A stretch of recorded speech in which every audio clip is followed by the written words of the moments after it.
Djokovic, please raise your hand, state your name and organisation when asking your question. Novak must feel good to get that win under your belt. It does.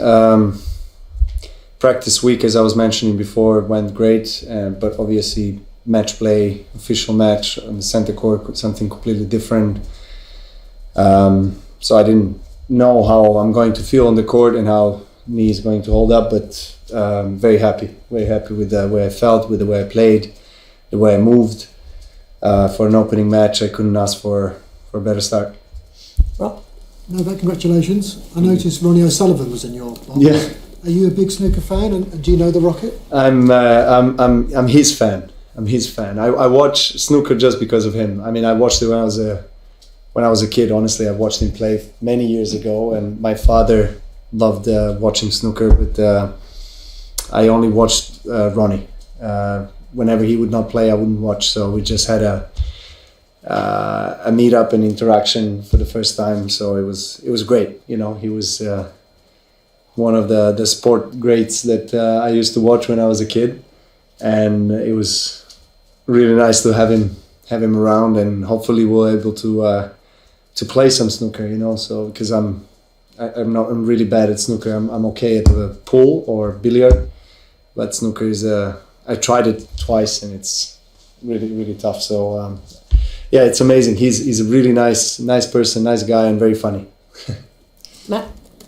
I know that.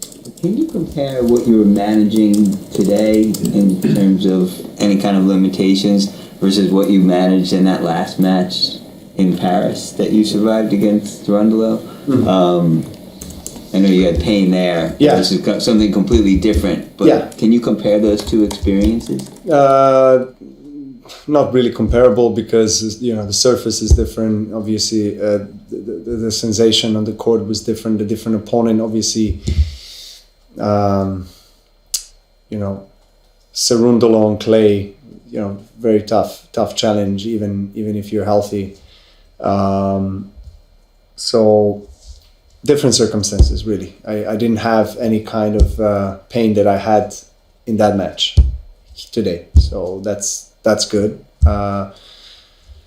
Obviously started a little bit more cautious, I would say. I didn't really maybe go for certain shots 100% in terms of like the far balls at the first set, but I played, I think, just enough to win comfortably in straight sets. I felt like as the match progressed, I moved better, and it was a couple of points. I think when I broke him in the second set, I did one slide. That was the first slide of the grass court season for me. I haven't done it even in a practice week.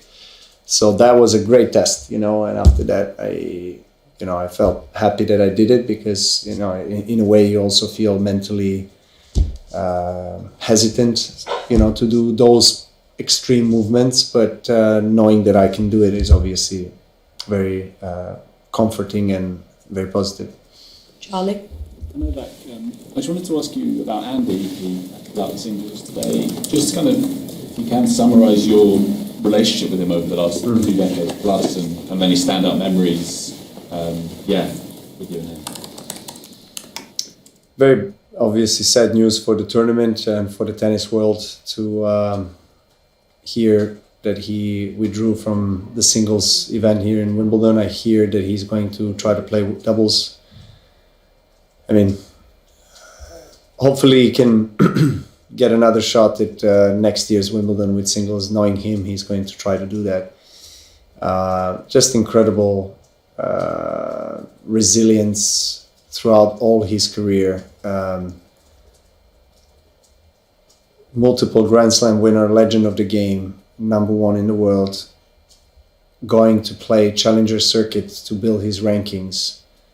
On clay, that is least favorite surface, says a lot about his character.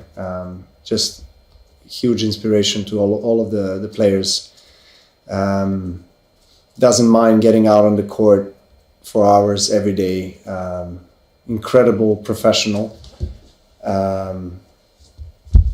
Just his approach is something to study. No doubt. His will to push and see how far he can go, even with an artificial hip, is something that is,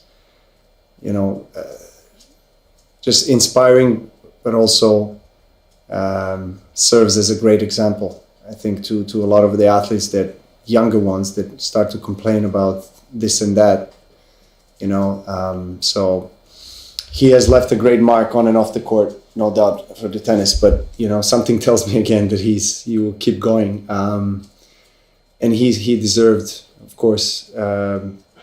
He has every right to say when it's the finish line for him. So if he wants to keep going, no doubt that people will be very happy about it. Joe?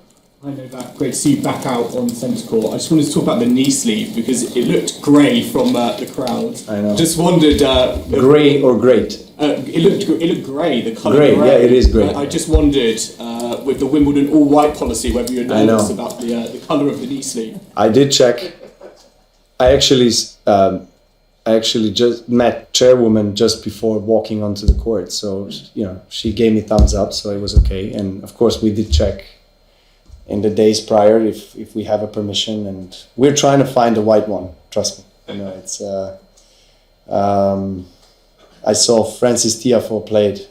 He had actually a black color sleeve. So gray, I think it's maybe slightly better towards the white, but yeah, I know it's not ideal, and I like to go all white, and I like to respect the rules. But I got the permission, so I said it to them that we'll give our best to try to find for next match the white one. Last English one here, Matt. In your next round, Novak, you're playing Jacob Fernley, a British player. I just wonder if you know anything about him, if you ever seen him hit or anything like that, or seen any of his matches? No, I haven't seen him hit. I don't know really anything about him, so I'll have to do my homework.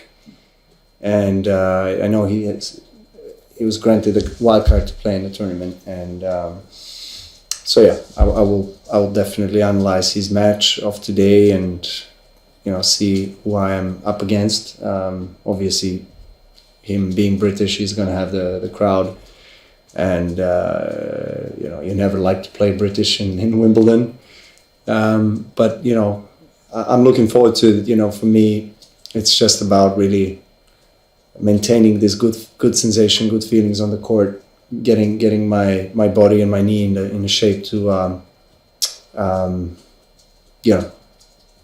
sustain the high level of potential 5 sets, and that's what matters the most. Okay, thank you. We're going to switch to Serbian questions. Thank you. Please go ahead.